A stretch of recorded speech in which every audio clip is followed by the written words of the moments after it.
দর্শক, রাজধানীর Moghbazar filling station থেকে সবশেষ জানাচ্ছেন সহকর্মী আর কে রেজা।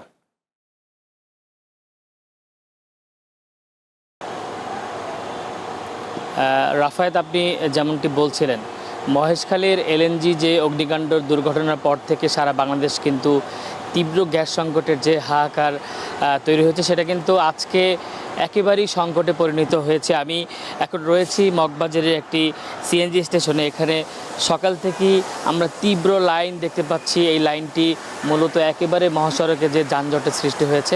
এখানে যারা গ্যাস নিতে এসেছেন তাদের সাথে আমরা কথা বলেছি, তারা ভোগান্তির কথা বলেছেন। সকাল 6টা থেকে তারা এখন পর্যন্ত লাইন দিয়ে আছেন, এখন পর্যন্ত তারা এখানে গ্যাস পাচ্ছে না। এখানে তারা অভিযোগ করে বলছেন যে এখানে গ্যাসের সরবরাহ কম থাকলেও অনেক লাইন উপেক্ষা করে যখন তারা গ্যাস নিতে আসছেন তারা পর্যাপ্ত গ্যাস পাচ্ছে না। যদিও জ্বালানি মন্ত্রী গতকাল কি বলেছেন যে যে সচল বয়লারটি চালু রয়েছে তার সরবরাহ কম থাকার কারণে কিন্তু গ্যাস সরবরাহ কম পাচ্ছে। তবে এখানে যারা গ্যাস নিতে আসছেন চালকরা বারবার বলছেন যে এখানের অবস্থা ভয়াবহ অবস্থা। তো এই ছিল রাফায়েত আমার কাছ থেকে সর্বশেষ। ধন্যবাদ রেজা আপনাকে। দর্শক, রাজশাহী থেকে সেখানকার লোডশেডিংয়ের সর্বশেষ অবস্থা জানাচ্ছেন সহকর্মী রাজু আহমেদ।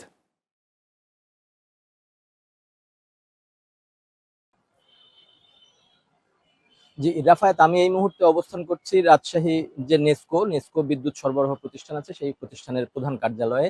তো আমরা এখন পর্যন্ত রাজশাহী নেসকোর এবং যে রাজশাহী যে পল্লী বিদ্যুৎ আছে সেই তাদের সঙ্গে কথা বলে, প্রধান কর্মকর্তাদের সঙ্গে কথা বলে যেটা জানতে পেরেছি, রাজশাহী জেলায় প্রায় 200-250 মেগাওয়াটের মতো বিদ্যুতের চাহিদা রয়েছে এই মুহূর্তে। তবে তারা সরবরাহ করতে যেটা পারছেন সেই শতাংশের হিসেবে সেটা তারা প্রায় 30 থেকে 40% সরবরাহ করতে পারছেন না বলে আমাদেরকে প্রাথমিকভাবে তারা নিশ্চিত করেছেন। এর কারণ তারা বলছেন যে সরবরাহ ঘাটতি। তো আমরা এই মুহূর্তে কৃষক এবং বিভিন্ন বিদ্যুৎ যারা সেবা গ্রহীতা আছে তাদের সঙ্গে কথা বলে যেটা জানতে পেরেছি, তারা যেটা অভিযোগ করছেন যে বিদ্যুৎ না থাকার ফলে বাচ্চাদের লেখাপড়ায় সমস্যা হচ্ছে। আগামী 1 সপ্তাহ পর যে জমিতে যে ধান লাগানো হয়েছে রোপা আমন, সেই রোপা আমনের সেচের প্রয়োজন পড়বে। সেই সেচে যদি তারা বিদ্যুৎ না পেলে পারে সেচের সমস্যা হবে। তো রাজশাহীতে যে বিদ্যুৎ ঘাটতি রয়েছে, এই ঘাটতি দিয়ে কোনো এলাকা উপজেলাগুলো বলছে যে শহরের থেকে বেশি উপজেলাগুলো খারাপ অবস্থা। তারা বলছে যে সারাদিন 24 ঘন্টার ভিতরে যদি আমরা হিসাব করি তাহলে পারে তারা 12 থেকে 14 ঘন্টা মতো বিদ্যুৎ পাচ্ছে না বলে আমাদেরকে প্রাথমিকভাবে নিশ্চিত করেছে। আর রাজশাহী শহরে যেটা আছে, রাজশাহী শহরে নেসকো বিদ্যুৎ সরবরাহ করে এবং